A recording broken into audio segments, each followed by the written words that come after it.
All right, folks, we are ready. Another edition to Celtics Beat. Adam Kaufman, Chris Forsberg, good friend of the program, good friend of mine, good friend of yours. You know, here's the thing, really. I don't think, and this is a compliment. It's really the highest compliment, Chris.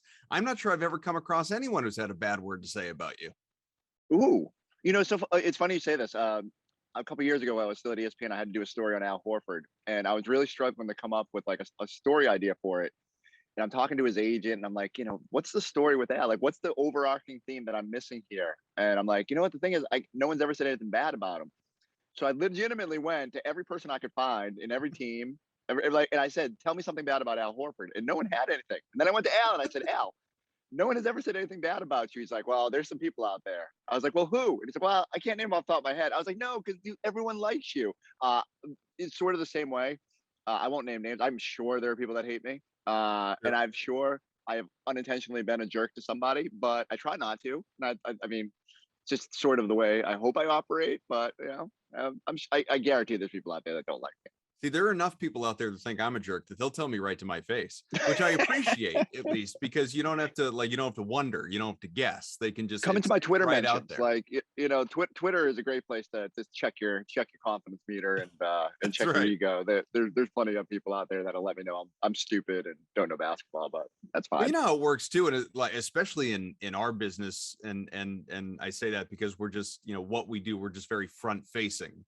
In our industry, I mean, like I'd rather that, like, tell me I suck, tell me I'm a jerk, tell me I'm an a-hole, tell me I'm whatever, like, versus saying it behind my back. Like, just say it to me. I'm good with that. My favorite is when everybody gets mad, they read like Shaughnessy or whatever in the morning, and they're like, oh, this guy is such an idiot. And I'm like, yeah, but you open the Boston Globe, it's the first thing you're going to read because you love the way Dan Shaughnessy makes you feel about things. And like, that's what the great ones do. Felger on the radio, like, yeah, is there a little bit of tweaking and pushing buttons and stuff like that? Of course, but that's what we all want, and that's what we all crave for. So yeah, sometimes I always equate it back to wrestling. Like I always want, if I was going to be a wrestler, I wanted to be a heel. I want the crowd screaming and jeering at me, and I don't know. I'd have to really change the personality up. But let me know. I'll cut a promo against Kaufman and say like, candy ass, can't hang with me. Exactly. We'll fight on this show, and then we'll cross promote. We'll go on your show on NBC Sports Boston. We'll fight on that show, and we'll just bring it back and forth. Ping pong. That's all you do. It'd be a perfect thing. It's a good way to just pub for both podcasts. I'm excited, Chris. I'm excited. Well, in part because if anyone is watching, if you're seeing the video versus listening, whichever way, as long as you're tuned in, we appreciate you, obviously. But if you're seeing us, you're seeing one, how good Chris looks right now, whether it's the flow, the shades, the fancy, albeit pixelated or whatever word would be, blurred out background. Whereas I'm sitting here looking about as pale as I possibly could be. It's really accentuated by the lighting as well. Like, I am more tan than this, but you wouldn't know it, and I don't expect you to believe it because perception's reality.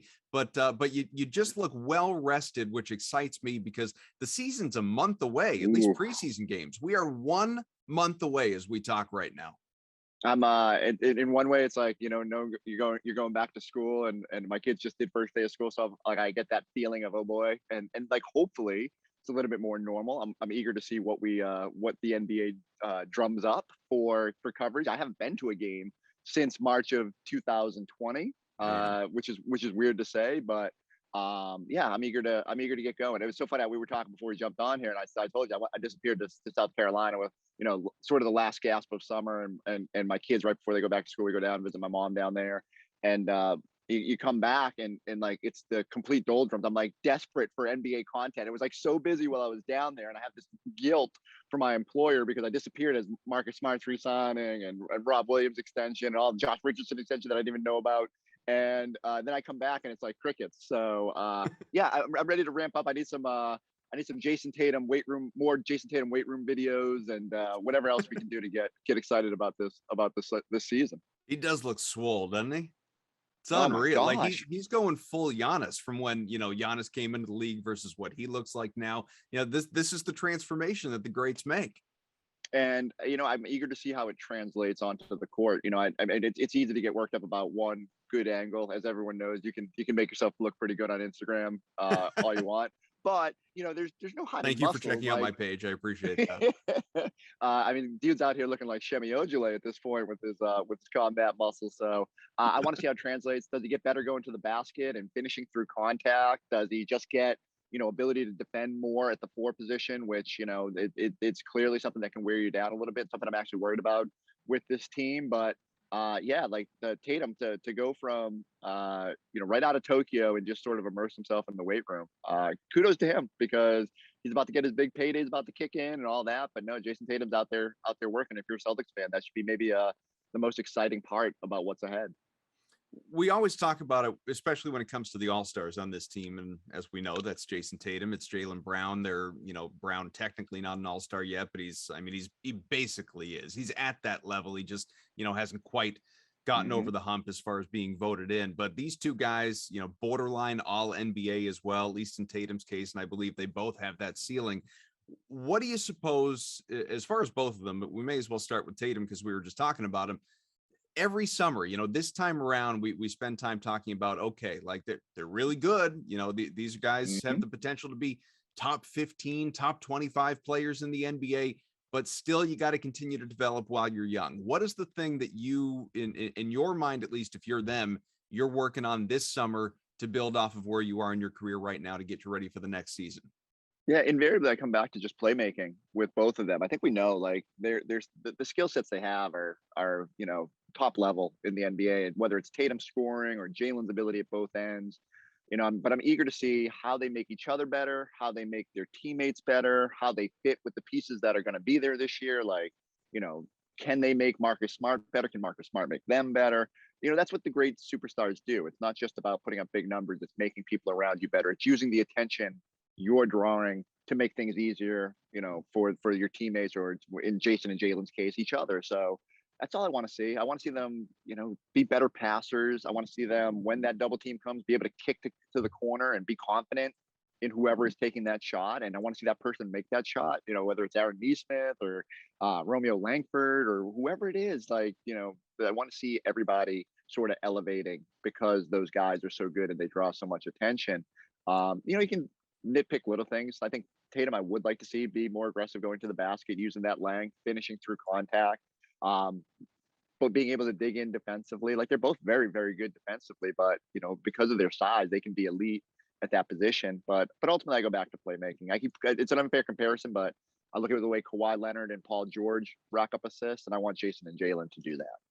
It's something that obviously new head coach Ime Udoka has been talking a lot about, wanting to make these guys, take them to that next level. He is fixated on playmaking, as you're talking about. The aggressiveness thing, I think, is really interesting because it's something that, for anyone that follows along on Twitter, I mean, I've been harping about that with Tatum for years. Like, you have the ability, you have the strength to get to the free throw line because, then at that point in time, you're a good shooter as well. You'll make the shots. I mean, it's just such an easy for me to say, obviously, but for a player of that caliber, it's such an easy way to take your game to another level, is simply being more aggressive. But what I wonder, I guess, is how much of that it sort of comes back to coaching and coaching philosophies and game plans and approaches. We know over the last 8 years what kind of head coach Brad Stevens was, I guess we have to say now, if he's never going to do this again, current president of basketball operations. We know what his approach has been, what his mindset is, and how it's related to the players, at least, that he has coached to this point.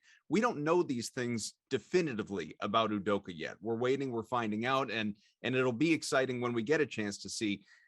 Do you think that Udoka could, is it as simple as, not flipping a switch per se, but just coaching a guy a little bit differently to say, we don't want you to settle for that three. We, like Brad was all about you guys taking 3-pointers all the time, and that's today's NBA, and that's all well and good. Well, you know what? I'm going to coach a little bit differently. I don't want you taking 43s a game. I want you taking 23s a game. And so, Jayson, I don't want you taking quite as many. I don't want you shooting 7, 8 3-pointers per game. I want you going to the line, or at least going to the basket, maybe getting to the line half those attempts. And let's see you average 8 free throws a game.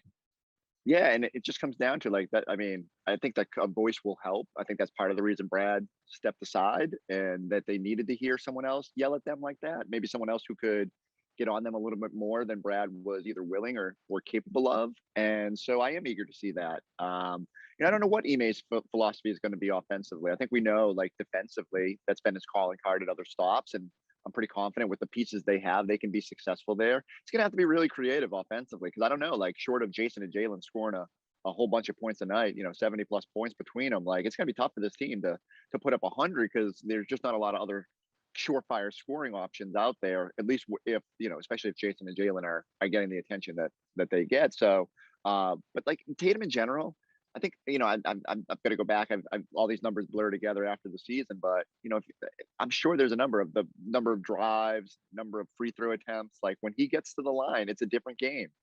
He makes scoring 30 so easy when he gets to the line 6 times a game, 8 times a game, whatever the number is. And then when he gets there like 15 times, it's a whole game changer. So they got to be aggressive. I think there were times when naturally they're so talented they can create their own shot from the perimeter, but they just got to be more aggressive going to the basket. The great teams live at the line. Everyone hates watching the Nets because Kyrie's there and Harden's there and all that. Durant's there. So if you want to hang with those teams, got to make some easy baskets for yourself. And whether that's easy layups or physical layups or getting to the line, they need to do it more often. On Tatum and Brown, Chris, it's a story that doesn't go away, and it's it's popular for sports talk radio, for talking heads, for doing what you do. It's been around obviously for a little while now. It's the whole, can Tatum and Brown coexist? And I mean, I think it's pretty apparent they can, because we've seen it for a number of years at this point. They've both been successful, but you still have, our friend Jeff Goodman, who's been on both our shows plenty, believes that, these are two guys that are not the closest off the floor. Not to say they're enemies or anything, but they're not, real friends, or they're not best friends. They're not necessarily, the dynamic you're looking for on the floor either, sort of talking about their relationship. Or you have, Kevin Garnett, whose number is going to be retired in a matter of months, saying that, I think they're redundant to one another. Cedric Maxwell was on this podcast a couple of weeks ago and said that he would still advocate trading away Jaylen Brown if you could get, say, a Karl Anthony Towns or something like that. Just have two different types of players. Plenty of people think these guys are just either redundant or not quite the right cross section to one another. Brown was on the Up and Smoke podcast just a couple days ago, and wasn't asked about that specifically, but just talked about their relationship and how his brother, will babysit for Deuce, and it's like these guys are closer than you realize. Basically, is just way too much made of this. Yeah, I think in general, didn't we just see Jaylen Brown chomping on Jason Tatum's gold medal out in the club after coming back and celebrating? Like, I think we all have this desire or perception or yearning for our superstars to be best friends and be like hanging out after games and crunching game film and doing all that. But that's just not the way it works. Like, these are millionaires and they've got families and they've got other priorities. And so I just think, in an ideal world, they'd have a relationship, but there's not saying that they can't have that in the film room when they're together on the court. They don't have to hang out every night. They don't have to go play Call of Duty every night together. I'm okay with that. Like, as long as it works on the floor. And that's what I come back to when people say like, oh, they need another, you trade Jaylen because you'd rather have a good swingman and a good center, but you can have both. Like, they're still in position to make a move and add, whether, they think if Marcus isn't the point guard of the future, maybe they go get the point guard, maybe they get the big man. I think they still need a 4. Like, Robert Williams, we talked about potential all-stars. My feelings there. Yeah, likewise. So I just think they have the right mix. We've seen in this league, wings are super valuable. You don't just break it up because you're like, oh, we have 2 wings. Like, you need some diversity. No, it's just about talent. It's on them to figure out how to make it work. It's on Ime. It's on Brad. It's on Brad to find the right pieces around them. But yeah, I guess that's my biggest curiosity with the season. I know it's not a huge roster overhaul, but I think we all know, like, the fit with Kemba just wasn't right last year, and Kemba's availability made it tough. Yeah.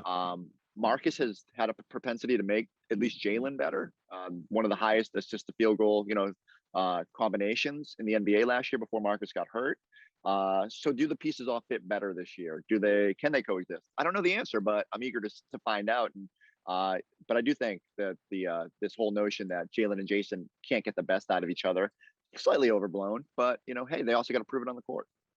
So something you wrote about before you went on vacation, just to sort of pick up with what you were just talking about, is the fit of this roster as we know it right now, and it seems like it's ever changing with the moves that have been made since obviously Danny retired and Brad was elevated to that role. There have been a lot of changes, like you said, not a total overhaul, but a significant number of changes, I think, and potentially impactful in changes to this team. But looking at sort of fit and roles, and something you wrote about was that everybody understands their role, and you sort of compared it to a couple of years back when the 18-19 season was just a complete and total mess, because it was that sort of age old, there's one basketball and everybody wants it and all that sort of, and that was very true at the time. I guess where I push back a little bit on everyone knowing their roles right now is I agree with what you were saying with respect to sort of hierarchy on the roster, which didn't necessarily exist at that time. We know whose team it is right now. We know,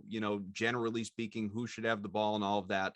But I can't help but sort of look down the roster a little bit. You filter down, you go to the bench, and it's all right. Well, just say it, Dennis Schroder. You're worried about you're worried about Dennis Schroder. Well, not even entirely, honestly. I mean, he's part of it, just because for him it is a contract year and he's the only guy that really applies to. But it's not just him. It's one of the things that I think people should be excited about it, and I've harped on this on other shows that we've had with other guests. One thing I think the Celtics should be excited about, and fans should be excited about, is the development of Pritchard, Neesmith, Langford, guys that showed out at Summer League. And yes, it's Summer League, but we saw flashes of it last year as well when they had opportunity. Now you've added, and this is a good thing, is what Brad wanted, but you added so much veteran presence to this team versus last year that now, if I'm those three guys in particular, I don't really know what my role is. I don't really know what I fit. I don't know. All I really know going into the season is like, shoot, I'm going to have to fight for minutes a lot more than I had to last year. Yeah, but like if I'm a young player, and I'm not saying they want that, I think you certainly want the idea that, like, hey, if you're Peyton Pritchard, you say I shot nearly 40% on 3-pointers last year. I just showed out at Summer League and put up 92 points in a Pro-Am game. Like, I'm ready to be a bigger piece of this. And now I'm looking at the depth chart and thinking, yeah, where do I fit in behind, Smart, Schroder, Dunn? Like, it's crowded, but you know how you do it? You force the issue. You go out there and you keep making threes. You're one of the few guys on this team that can hit threes, can create threes for yourself, can show off that range. And then you make Ime Udoka play you. And, I'm okay with that with younger players. Certainly it's a little bit more convoluted if, you're an established player and your role is a little bit more cloudy. But like for Neesmith, Pritchard, Romeo, I mean, for Grant, like, come on. It's for me, it's like, show it, and that's the way you should motivate younger players. Now, Rob just got his money. I don't know what impact that will have. I think he should still have a desire to just show he can stay on the floor, that he can be sort of what we saw in game one of that Nets series. But the point there though is that, when you look back at that 18-19 team, they had so much talent, like an absurd. Now looking at it from Kyrie, Jaylen, Jayson, Al, like Gordon, Terry, Marcus Morris, like absurd amount of talent. Guys that are making, I mean, someone had the number, how much money they've signed for over the last like couple of years, and it's absolutely like mind numbing. But it just didn't work because everybody had a desire. Like Jaylen was pissed because he's in the corner and not getting any touches, and Kyrie's thinking about going to Brooklyn, and Al's got his like future decision looming all of this, and he got to the point where he was like, screw it, I just want to get to find this payday. And Terry wants to be a starter. Yes, so like Tatum's entitled from the playoff run the year before. Everybody had their own motivation or reason for not playing to their ability, and it just did not gel together.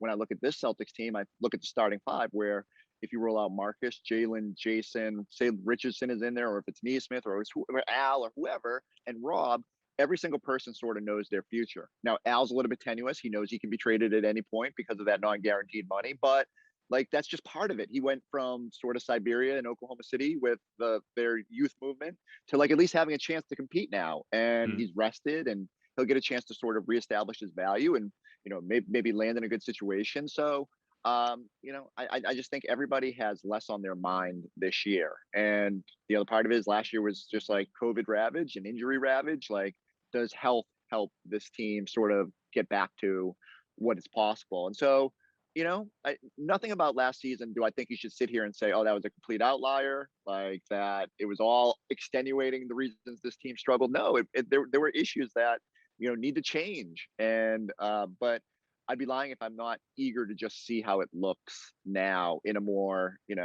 where everybody's sort of knows their role.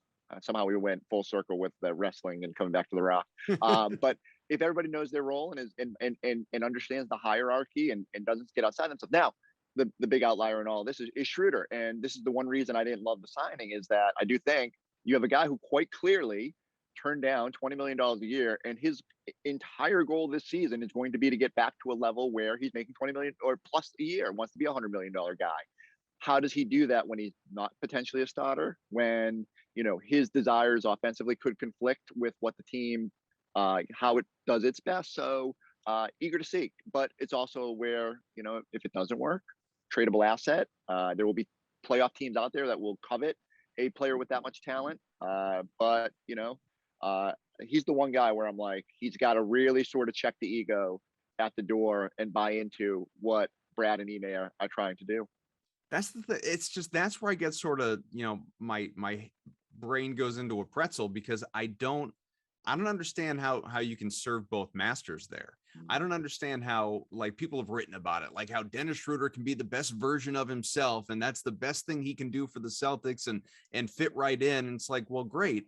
If he does that and he's averaging 10, 12 points a game, and he's a playmaker and he's not a distraction, he's a good teammate, good soldier, good whatever you want to classify it as, but he's largely coming off the bench and all of that. Fine, great. I mean, good for the Celtics, which ultimately is what I care about.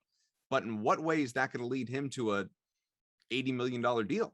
It's not. Yeah, and there's not a lot of money out there next year either. You've seen a lot of guys like Josh Richardson sign for essentially mid-level money because they know that second kind of cut of guys is not going to get the few pennies that are out there. So I think Schroeder does have to worry about that in terms of, even if he has a great year, is he going to get what he desires? He's just really sort of trying to play himself into one of those few teams that has money to spend in a market that will have less point guards than this past summer.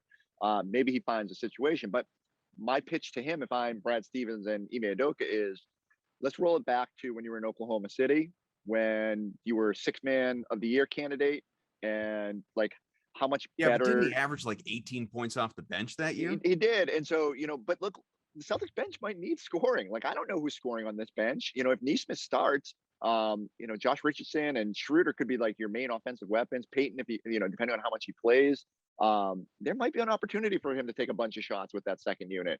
But there is going to be a balance, and you might just have to be okay with, if the Celtics exceed expectations and if Schroeder's a part of that, then his value will just go up naturally. It's the same reason that, like, when teams have success, assistant coaches get better chances for head coaching jobs, because we have this, we just not trick ourselves, and some of them are largely deserving, but there's also this notion of like, wow, the Patriots win a lot, so their assistant coaches must be great as head coaches. Doesn't always work out. So, right.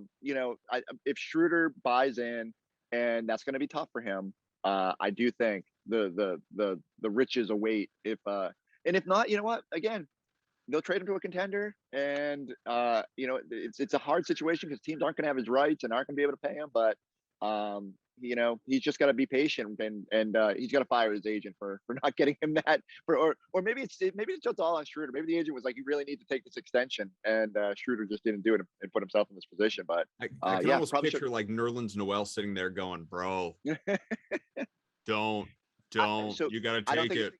I don't think it was a coincidence that what was it, like a day after Schroeder signed, Marcus Smart signed his extension. Like, right. You know what? 4 years, $77 million sounds pretty good, and a starting role and some security. You don't want to, turn down, the golden offer when it's there, because you just never know what's ahead. And so, hey, that's why it's always a risk reward for all these guys, and Rob too. Like, I was stunned the number Rob signed for, but he's probably looking at it the same way that the Celtics did and said, you got to prove it. You got to stay healthy. And you're probably not going to have a huge market if you don't next year. So take your payday when you can.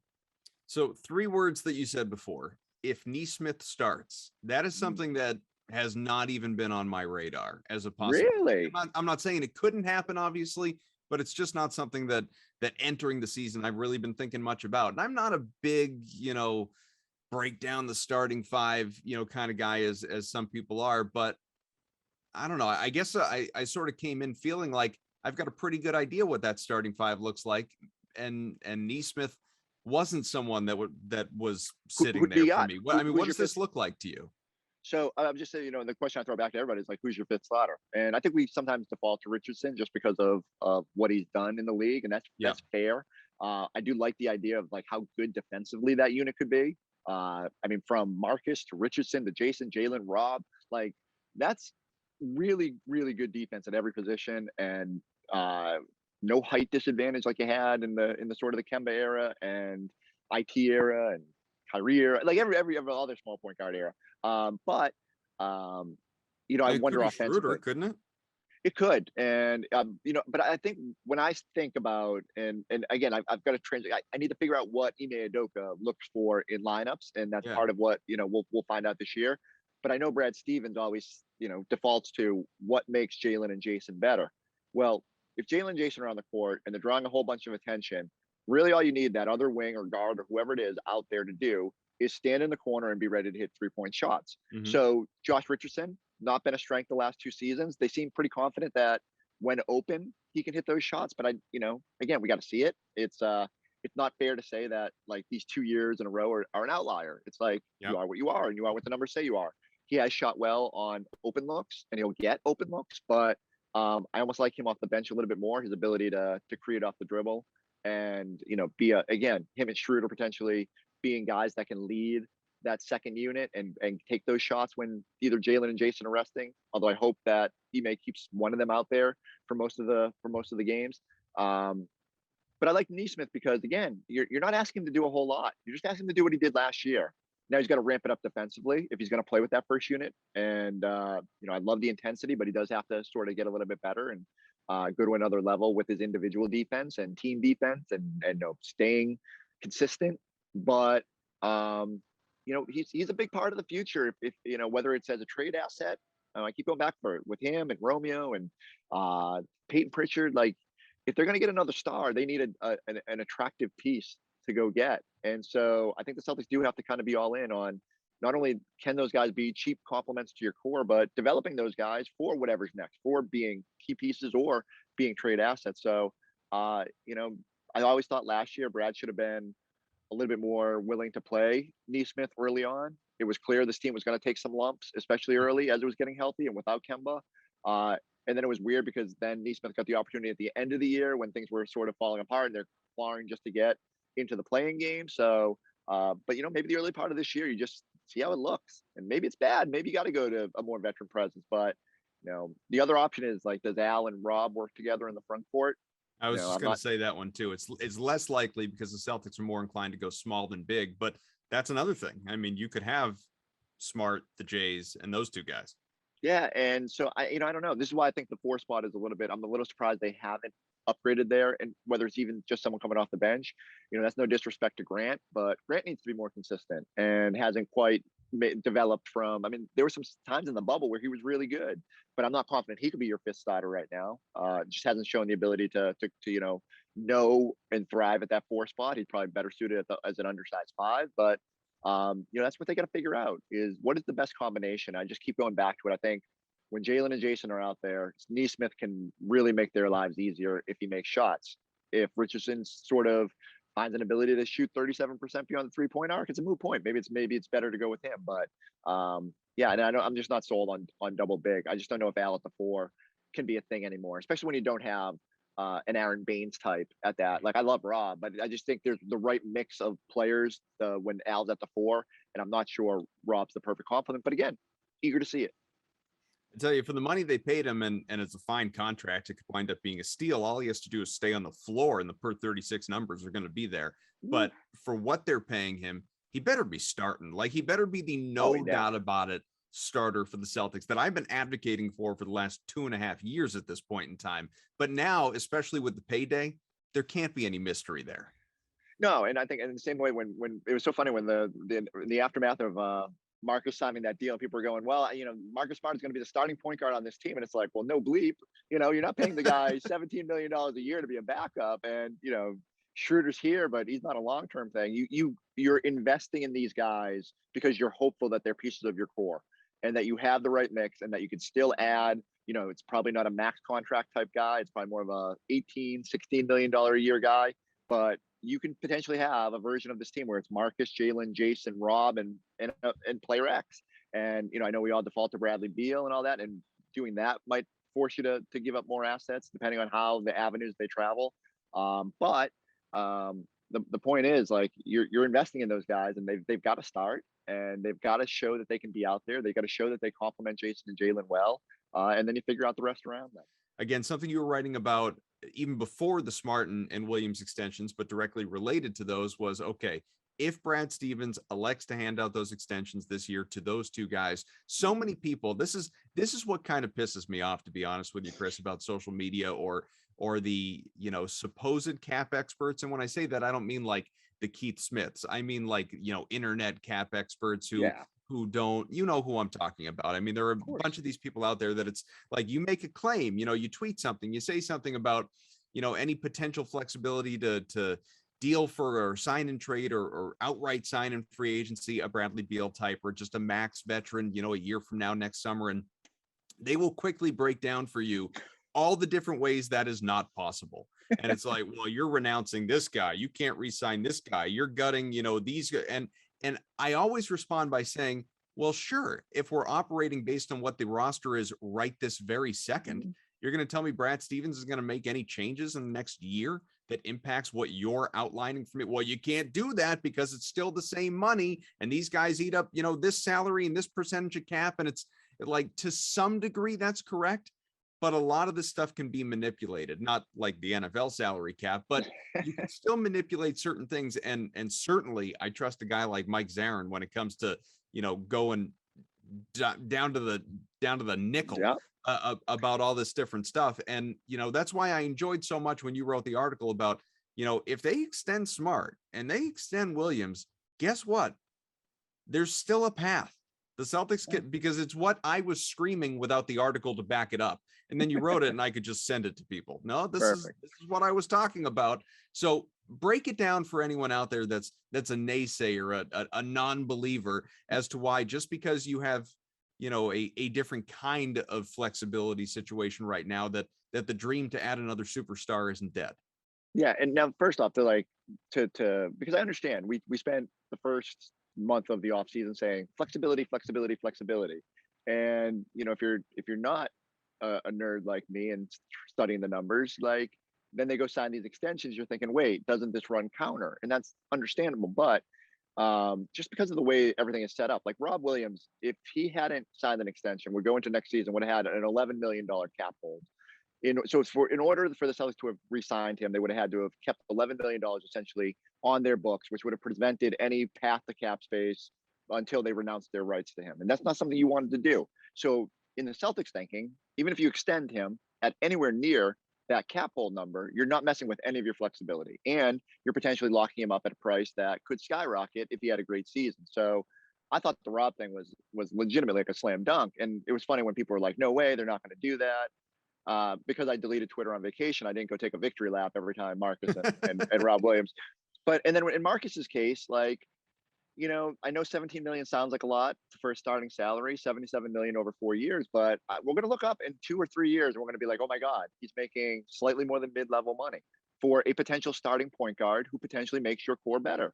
And so the big thing here is that they have flexibility. I don't know if these guys are long-term fixtures, pillars, as Ime said, with Jayson and Jaylen, but they have a chance to be, and they could be low budget pillars for this team.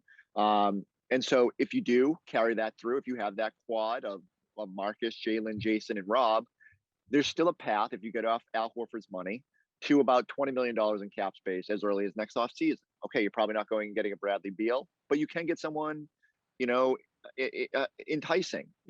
That's sort of throwing yourself in the mix for a Lonzo Ball type this past offseason at that money. It's adding a Marcus Smart type player. So they can still sort of get that another star that route. It's not the elite top of the line, but it's there. Now, if Bradley Beal's out there and that is something you want to do, but you don't want to break up Jaylen and Jayson, you got to get off Al's money, but you could move Marcus Smart, and then you're right back in the game for max room of adding someone like not Bradley Beal's full max because he'll be 10 years in, but you'll be in the neighborhood. And if he really wants to play with Jason Tatum that bad, he'll come for that amount of money. So the more likely scenario is a sign and trade where, you're still trading some combination of contracts here, whether that's Al or Rob or Richardson Neesmith now too. yeah, exactly. And so that's part of the reason when I sit there and say, man, I don't quite get this Richardson contract. Well, if he has a bounce back year and he's an attractive option, he's someone that might be wanted to throw into a deal. And it might not be for Bradley Beal, but it might be someone else out there. So yeah, they still have multiple paths here. I just don't think they encumbered flexibility by making these moves. In fact, I think they've guaranteed return on those assets. And if there was one thing that I could quibble with Danny Ainge, I thought Danny made a lot of great moves. From I contend from 2013 to probably the Kyrie trade, he was on the heater of all heaters for GM, where I just don't think he made a bad move. Like, I think if you go through and study all the trades, I can't tell you one that they lost. Nope. Like maybe letting Austin Rivers go. Like as crazy as that sounds, there was a point where Austin Rivers got traded to Boston as part of like 95 moves in that 2013 season, I think it was.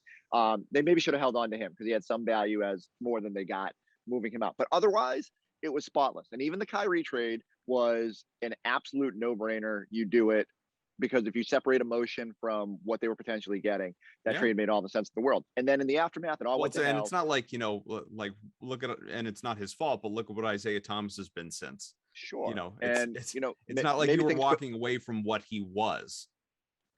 And maybe in an alternate universe, things don't go as poorly for IT in the aftermath. Maybe he gets help, whatever, like that's a whole nother road. I feel, it's weird to go down there. There was a thread on, I think on Reddit this week about the curse of IT. And it makes me chuckle every time because, while I understand it, things have not gone well since that deal. You still make that trade 100 out of 100. And I loved IT more than anybody. No one was more fun to cover. No one was more influential in the stories I wrote. I miss that. I miss that guy. And I'm hopeful every time I see he gets a tryout, with the Mavericks this week or whatever, I'm crossing my fingers for him because I want him back in the league and I want him to get a chance. You saw him after that Pro-Am game, but that's a whole nother road. What we're saying here is the Celtics have flexibility moving forward. There's an option for them. And the one thing that Danny Ainge didn't do, I thought, was too often assets got away without returning value. So that whether that's Kyrie walking away, whether that's Al Horford walking away, and I think Brad took over this job and goes, I'm not losing any of these assets. So I got $10 million left on this Gordon Hayward trade exception. I'm going to get Josh Richardson and we're going to re-sign him and we're going to figure out a way to turn this into something, even if he doesn't rebound his career here. And we're going to lock up Marcus Smart because we're not just going to watch him walk away in the summer. And so I think it's asset management. And I don't know the path. I don't know where this is going to go. I think there's legitimate smoke with their, with Jason Tatum and Bradley Beal wanting to play together. But a lot of players want to play together. It doesn't come to fruition. But the point here is that the Celtics can make a lot of things happen, and they have multiple avenues to do it. Chris, I mean, you left out the biggest one. I mean, it's not only the remainder of that Hayward TPE. Even Brad said, I'm not going to let Evan Fournier walk away without getting another huge traded player exception. It's like the TPE is it's the modern day Nets pick for us now. And it's the gift that keeps on giving for writers because not only do I have to write 7 times a year what a TPE is and like how it works and how it can't be combined with other outgoing salary. I do enjoy that there'll be another 12 months of speculation about, could they go get, I don't know if Harrison Barnes fits in it anymore, but all those sort of fun options about what can they do with $17.1 million and the speculation will never end. I just swing it. Like, can they go get Kyle Anderson? Can they give the Grizzlies something that gets me the power forward that I think they need and uses those exceptions? So it's all about flexibility and options. And the Celtics with Zarin and those guys, just like always trying to find a way to get a little something. That's how good teams sort of maximize all their assets. Yeah, I wondered. My buddy Landman, who's been on this show before as, kind of a voice of the fan, maybe a cynical fan, if he's out there listening, I'm sure he is, he was, after that TPE, he was constantly texting me, what about Larry Nance? Go get Larry Nance. And obviously he's since been dealt, but that was one of those types of guys that I wondered, how quickly Brad would turn around and try and use that thing. And the balance is like, they can't use a whole bunch of their first round picks, right? Because if you are plotting to get a Bradley Beal or a player of that ilk, you need all your future first round picks because the only way you're trading for someone of that stature is to overwhelm a team with future picks. And, so that's that. But, here's how they do it. They go and take Josh Richardson or Dennis Schroder or whoever and try to flip them for assets. Now, Schroder, less value because the team probably thinks he's not going to be there long term, but there's ways to get value for these guys, and I'm intrigued to see what the how the dominoes fall from here, because I just think they put themselves in good position to sort of stockpile that now barren treasure chest of draft picks. So it was a few years back, maybe longer, handful of years back. I'm trying to remember. You'll remember. It was the great debate of the 16th spot. Like who are they going to keep at number 15 and cut loose? Is it going to be James Young James Young and someone else? And who beat out James Young? Oh, this is so bad. They all blend together at this point. It was funny because I was looking back, and I was talking. I wrote this week about Grant Williams, and I was a little surprised he didn't play in summer league, but I also understood it. But usually about this time of year, the Celtics are pretty good for player X has gained 15 pounds of muscle and is going to be like a whole different player this year. Exactly. And maybe it's Tatum based on Instagram photos, but like Grant Williams could use a hype article about how he's added 15 pounds of muscle and is ready to better play the 4 and 5 spot. But yeah, like it is funny how we obsess about spots 15 and 16, and really doesn't matter. I'm assuming it was like who came back, that the kid from Georgia whose dad fell off. Hunter. Yes, RJ Hunter. So I don't know if he was the one who beat it. I don't think it was, but the point is, like, every year we obsess about RJ Hunter and James Youngs of the world, and it's just like it's just a little bit of a it's fun to think about. It's the same way we obsess about backup quarterbacks. But yeah, probably. Well, so I'm assuming you're angling here. Who do you think makes the and that's that is where I'm angling, is less so like who do you think spot number 15, more so who do you think the odd man out is, because Brad's made it a point to say, look, we got 16 guaranteed contracts right now. And I guess one thing that, like, my natural inclination comes down to two guys, probably the same for you: Carson Edwards, Jabari Parker. Those are the two guys that you would instantly think of. But by the same token, and again, like, where there's smoke, maybe there's fire. There was a lot of talk after the trade was made. Would Chris Dunn actually be on this team, or would he be flipped? Would he be traded away? So what do you think? How do you think this plays out, long before training camp? Yeah, like when they first got Chris Dunn, I said they need point guard depth. Like, they need someone behind Marcus and Pritchard, and I thought there might be a role for him. But now you're at Schroder, and it's harder to find minutes. Like, I'm worried about minutes for Pritchard. How do you find minutes for Dunn?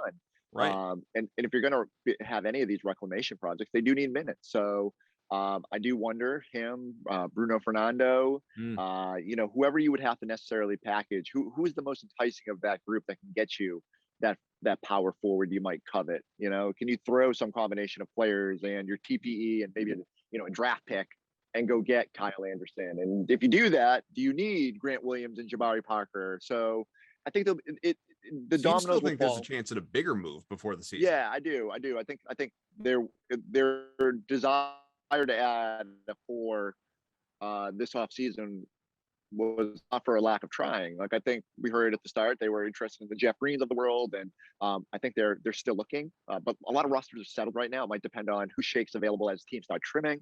Might be like, does Grizzlies look up and say, is it better for us to get an asset now for Kyle Anderson, or whatever your obsession is. Like, I part of the reason they couldn't go get a Larry Nance is they didn't want to give up the picks that would require to go get that player. So I do think there's some trickle down still to happen. But let's say that, like, let's put that aside and say, like, there's just not another move out there. Who is the last cut? That's more intriguing to me, because I don't know. Like, I think it's easy to say Jabari because he's not guaranteed before the season starts, but there's always something about, hey, this guy's former number 2 pick. Like, he might figure it out. It's a position of need for them. Who are you banking on? Do you want to roll with Jabari? Do you want to roll with Grant? I think Carson, you always just hold out hope that the shooting's going to come around. Like, Danny Ainge was just always believed that he'd figure it out eventually, and sometimes it does just take time. Like, I'm not bullish on that. But would you rather roll the dice on Carson Edwards, or what is Bruno Fernando's role on this team? So I don't know. It all comes down to, like, what they can do. But if I think if push came to shove and Brad had to decide on the roster, today, it's probably the non-guaranteed guys that has to go, just because you don't want to. Especially with their cap situation, they can't just be eating contracts at this point. But also not a lot of money to move. I think they'd more likely make a deal where multiple players come out, one player comes back, something like that. So yeah, I think there's one more shoe to drop before this thing gets cooking. Chris, in the last few days, obviously the Nets have added Paul Millsap, and as we know, they Do are the they have favorite. hold on. Do they have 24 roster spots? Did I Yeah, miss like well, some I know exception? this. That's another team's gonna really cut some back into the roster guys, and not to mention like LaMarcus Aldridge, if he comes out of retirement, he's going to Brooklyn. Which I don't know if you saw this tweet, just a great tweet that these old decrepit geriatric Nets and Lakers right now with 11 guys who were all-stars between them in the 2015 season. It's Okay. amazing.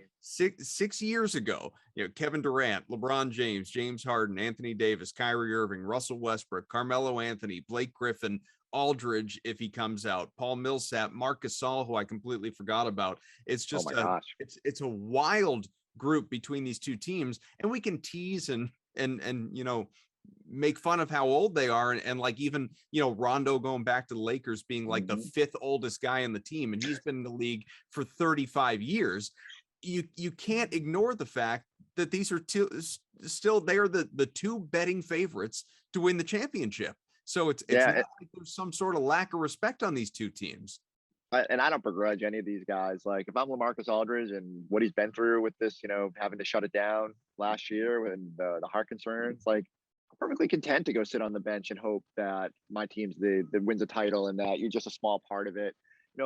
My initial reaction is probably something I'm going to write on is just, I wonder, when do the Celtics get to that point? Like when do Jayson and Jaylen and whatever the core here is attractive enough? We know the weather, despite this beautiful sunshine that I'm trying to soak up because I know how fleeting it is in these parts. The weather's never going to attract people here, and the banners only bring so much. So when do they get to the point where they're desirable enough talent and they're in the championship mix enough that the veteran guys are like, I'm going to go to Boston? And I think there's guys that would, think about it. But if you have the option of going to the Brooklyn Nets super team or sitting there and watching LeBron and AD go nuts, like it's an easy decision. I get it. I totally get it. But the Millsap one did sting because that was a player the Celtics thirsted for a couple years ago. Like was one of their top priorities in free agency, and just sort of missed out on him when he decided to go back to Denver.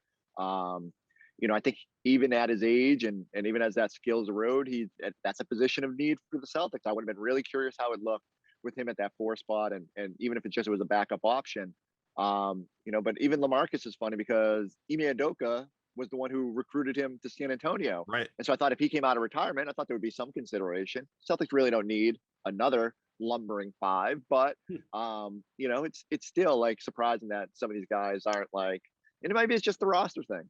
These teams, hey, you can go sit there and you're not going to have to play a whole lot and do what you do, and you'll get your opportunities because Kyrie is going to disappear for a couple of games, and Durant's going to need some downtime, and Harden's going to get injured at some point. So you get your opportunity. But I wonder when that will shift for the Celtics, and guys will start every summer. It's oh man, former All-Star X wants to go just sit on the Boston bench and be their PJ Brown and all that.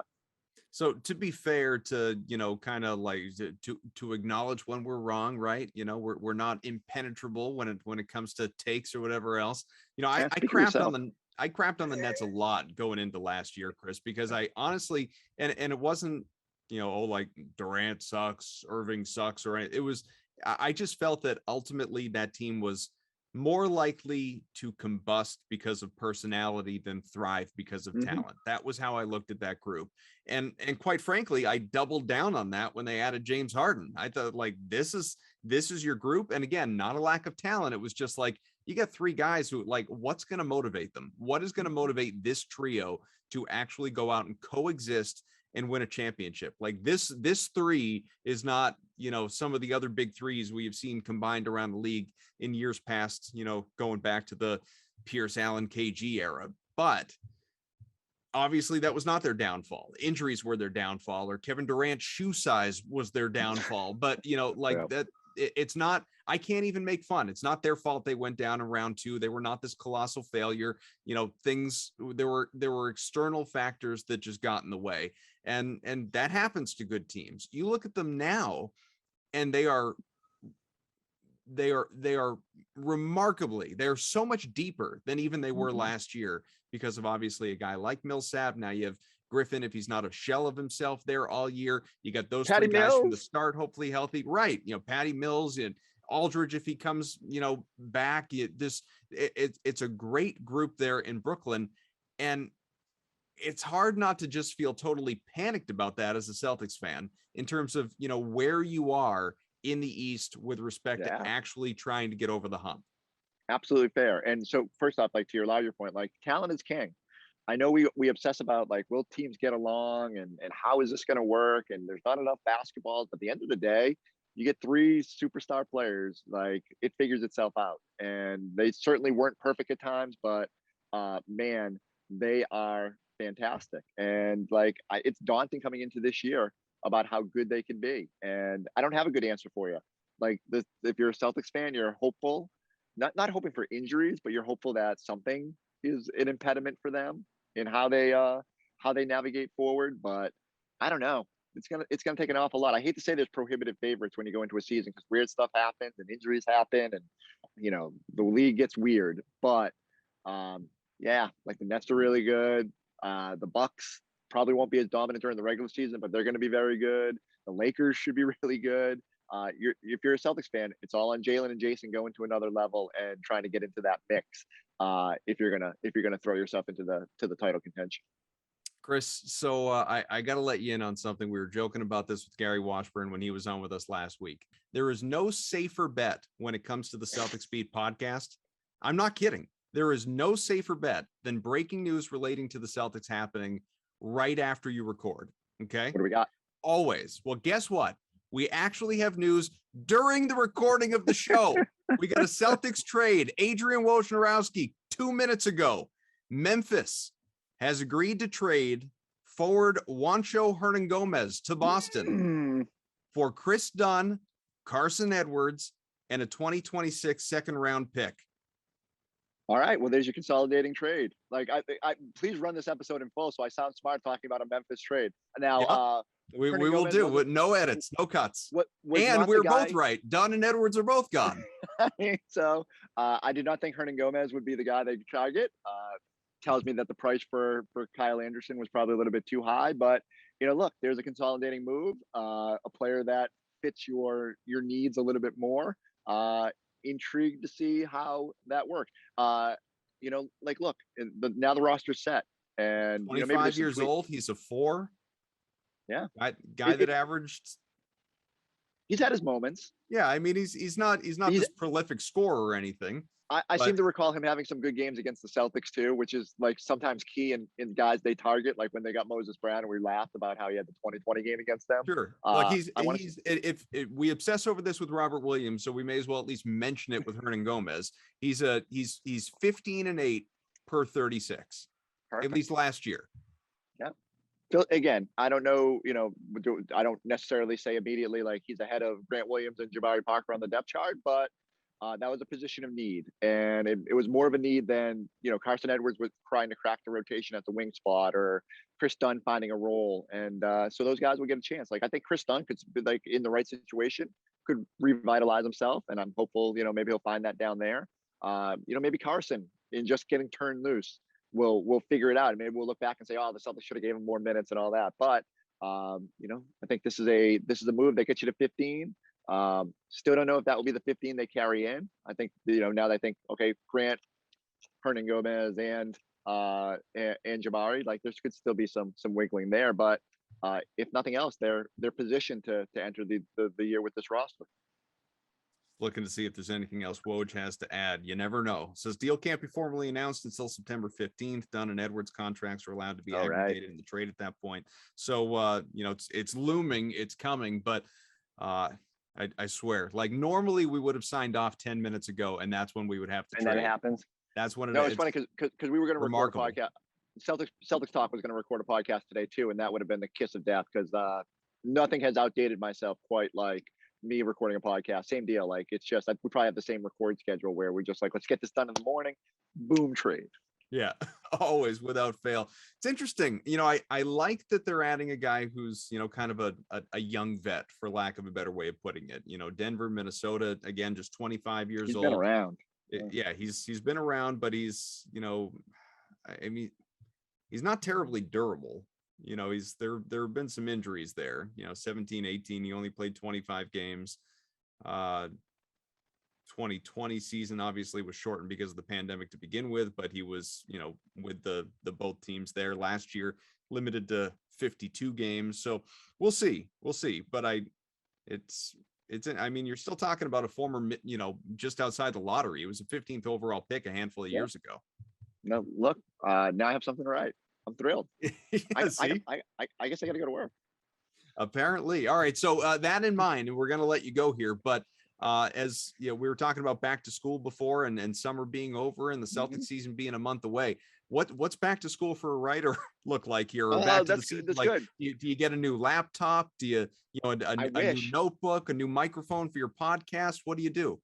I told the story on Celtics Talk. I got a new Apple Watch because I lost mine jumping off an inflatable bouncy house in a lake when Robert Williams signed. Yeah, and so, I think I'll call Evan and try and get some snazzy looking blazers for the TV shows this year. I'll probably, maybe I get some back to school sneakers. I need to upgrade my kick game. Not great at that, but I'll get some Skechers or something. I don't know, like not Skechers, Vans. That's what my latest obsession as I try to be Dennis Schroder and skateboard and all that. So I don't know. The skater sneakers. Those are the ones you need. But like I said, I just want to soak up the sunshine before we're stuck in gymnasiums and arenas and studios and all that. So you make it look good, my friend. Don't worry about it. Our thanks to Evan Valenti, not with us on the show, but certainly with us in spirit, and also the one that he's the one who helped us break that news. He's the one that we credit for. Otherwise we would have signed off, and the news would have just passed us by. So thanks to Evan for actually alerting us of that. Again, for Forsberg, I'm Adam Kaufman. Join us again next week, and we will be that much closer to the season. Chris, we'll catch up again soon. Thanks, man. Take care.